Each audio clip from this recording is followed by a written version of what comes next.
मां की याद में श्रीनगर के मोहम्मद यासीन ने पक्षियों के लिए फॉरेस्ट एरिया बनाया। आप सब लोग जानते हैं कि मां की क्या अहमियत है जिंदगी में। वहीं मोहम्मद यासीन की जो मां है अब वो इस दुनिया में नहीं है, लेकिन मां की याद में उन्होंने फॉरेस्ट एरिया बनाया है जहां पर पक्षी आए और वे उन्हें दाना जो है वो दे सके। आप सब लोगों के घर पर भी चिड़िया, कोई भी पक्षी जो है वो आता है। बहुत से लोग ऐसे हैं जो उन्हें दाना डालते हैं, कई लोग ऐसे हैं जो अपने छतों पर पानी भर कर रखते हैं और कई लोग ऐसे भी हैं जो ये कुछ नहीं करते। लेकिन बिल्कुल श्रीनगर के रहने वाले मोहम्मद यासीन हैं, वो बचपन से अपनी माँ को देख रहे हैं कि जब भी कोई पक्षी आता है और उनकी माँ उन्हें दाना डालती है यानी उन्हें खाना खिलाती है, तो मोहम्मद यासीन ये देखते देखते बड़े हुए। मोहम्मद यासीन वादी कश्मीर के रहने वाले हैं, लेकिन वो स्विट्जरलैंड में शिफ्ट हो चुके हैं, तो आप उन्हें एक ट्रैवलर भी कह सकते हैं कि जो यहाँ से वहां जो है वो चलते फिरते रहते हैं। लेकिन मोहम्मद यासीन जो है, माँ के इंतकाल के बाद उन्हें वापस वादी कश्मीर आना पड़ा, यानी माँ की याद उन्हें वापस जो है वो कश्मीर खींच के ले आई। लेकिन जब वो माँ के लिए कश्मीर आए तो सही, लेकिन उन्होंने तब किया क्या? वो माँ के लिए कश्मीर तो पहुंचे, लेकिन उन्हें लगा कि माँ के लिए कुछ ऐसा करूं जिससे मेरी माँ मुझे जो है वो देखे और उसकी रूह मुझे देखे और वो बहुत खुश हो जाए। और मोहम्मद यासीन की बात करते हैं, फिर उन्होंने ये फैसला लिया कि वो अपनी माँ की याद में एक फॉरेस्ट एरिया बनाएंगे और उसकी देखभाल करेंगे, और जहां पर पक्षी आएंगे यानी बर्ड्स आएंगे तो वो उन्हें फीड करवाएंगे यानी खाना खिलाएंगे। जो भी पक्षी खाते हैं, जो पक्षी दाना चुगते हैं, वो उन्हें दाना डालेंगे।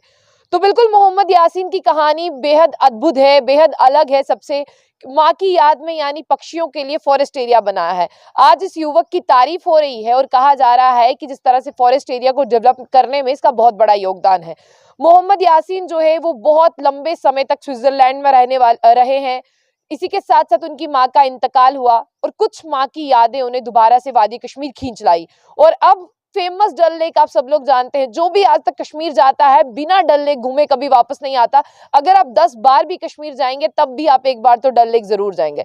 बिल्कुल डल लेक के बीचों बीच जो है इन्होंने एक ऐसा फॉरेस्ट एरिया डेवलप किया है जहां पर पक्षी आएंगे। और बिल्कुल अब ऐसा माना जा रहा है कि लोग दूर दराज से देखने आ रहे हैं, क्योंकि यहाँ पर अलग अलग वैरायटी के जो है वो बर्ड्स आते हैं, पक्षी आते हैं, और हर कोई जो है उन्हें खाना खिलाना पसंद करता है। और पक्षी भी जो है अब एक दूसरे से परिचित हो चुके हैं, तो कोई ऐसी चीज नहीं है, लोग बहुत पसंद कर रहे हैं। सोशल मीडिया पर अभी ये खबर भी बिल्कुल ट्रेंड कर रही है।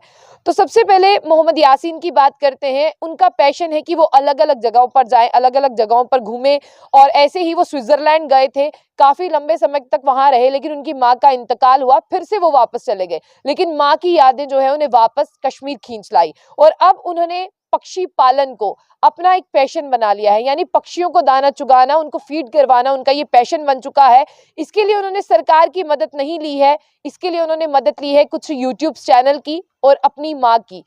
अब माँ तो उनकी चली गई, यानी माँ का इंतकाल हो गया है, लेकिन माँ जो बचपन से करती थी, मोहम्मद यासीन ने देखा है कि माँ क्या करती है। माँ अपने वक्त में से वक्त निकाल कर उन पक्षियों को दाना चुगाने जाती थी, यानी उनके घर के सामने जो एक एरिया था वहां पर जो है वो दाना डालती थी। जब पक्षी आते थे तो माँ उन्हें काफी देर तक निहारती थी, माँ उन्हें काफी देर तक देखती थी और देखती थी कि कौन कौन सा पक्षी आ रहा है और जिस तरह से वो कौन सी दाना जो है वो चुग रहा है। और इसी की तरह मोहम्मद यासीन ने भी अपनी माँ को देखा और एक बार फिर से वो कश्मीर की धरती से जुड़ गए वापस आकर।